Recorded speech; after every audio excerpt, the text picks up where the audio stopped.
नमस्कार, मैं सरोज कुमार द सभा में एक बार फिर से सभी का स्वागत है। मित्रों, अपराध होना अपने आप में बड़ा सवाल है, मगर अपराध के प्रति शासन प्रशासन के रवैये का सवाल सबसे बड़ा है।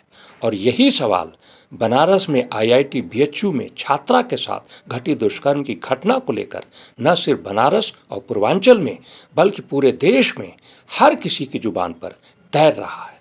आखिर क्यों 56 दिनों तक दुष्कर्म के आरोपियों को गिरफ्तार नहीं किया गया, जबकि तीनों आरोपियों की पहचान घटना के 3 दिनों के भीतर 4 नवंबर तक हो चुकी थी। पुलिस उन तक पहुंच चुकी थी। फिर भी आखिर पुलिस के हाथ किसने बांध दिए? कौन थे वो लोग जो 56 दिनों तक दुष्कर्म के आरोपियों को गिरफ्तार नहीं होने दिया? जाहिर है वे मामूली लोग नहीं होंगे, क्योंकि आरोपी मामूली नहीं थे, बीजेपी से जुड़े हुए थे। वो घटना मामूली नहीं थी, सामूहिक दुष्कर्म की घटना थी। घटना की जगह मामूली नहीं, वो परिसर मामूली नहीं। मित्रों, बनारस आदिकाल से ज्ञान और विद्या का केंद्र रहा। आदि शंकराचार्य को ज्ञान बनारस में हुआ। भगवान गौतम बुद्ध ने अपना पहला उपदेश बनारस में दिया। जैन धर्म के 4 तीर्थंकरों का जन्म बनारस में हुआ। कबीर रैदास का जन्म बनारस में हुआ। पंडित मदन मोहन मालवीय ने बनारस में ही एशिया के सबसे बड़े विश्वविद्यालय बीएचयू की स्थापना की। बनारस आज भी देश की सांस्कृतिक राजधानी है। देश के प्रधानमंत्री नरेंद्र मोदी बनारस से सांसद हैं। बनारस मिनी पीएमओ चलता है।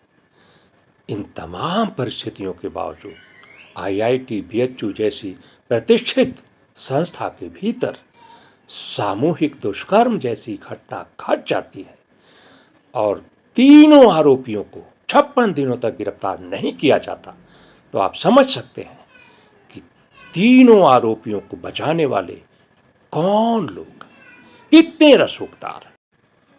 मित्रों, इस मामले में कुछ ऐसे भी लोग हैं जो पीड़िता को ही ज्ञान दे रहे हैं। आखिर क्या जरूरत थी इतनी रात को छात्रावास से बाहर टहलने की? ऐसे लोगों के बारे में मुझे सिर्फ इतना ही कहना है, वे न तो बीएचयू के बारे में कुछ जानते हैं, न कानून कायदों के बारे में कुछ जानते हैं, और बनारस के बारे में भी उन्हें कोई जानकारी नहीं। जैसा कि हम पहले ही बता चुके हैं, बीएचयू एशिया का सबसे बड़ा विश्वविद्यालय है, आवासीय विश्वविद्यालय है। विद्यार्थी वहां रहकर रात रात भर पढ़ाई करते हैं, ऊब जाते हैं तो परिसर में टहलने निकल जाते हैं। और अपने परिसर में टहलना कोई अपराध नहीं है। परिसर में अपराध को अंजाम देना अपराध है, जैसा कि तीनों आरोपियों ने किया। और रहा बनारस का सवाल, तो बनारस मस्ती का शहर है। बनारस कभी नहीं सोता। और जिन दिनों की घटना है, वो बनारस में रामलीलाओं का महीना होता है। मोहल्ले मोहल्ले में रामलीलाओं का मंचन होता है। और घटना वाले दिन तो चेतगंज की नरकटिया की लीला थी। आपको बता दें कि चेतगंज की नरकटिया पूरे विश्व में प्रसिद्ध है।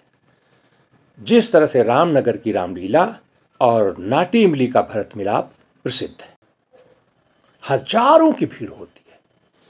चेतगंज की नरकटिया पूरी रात भर चलती है। बनारस के लखा मेलों में शुमार है ये।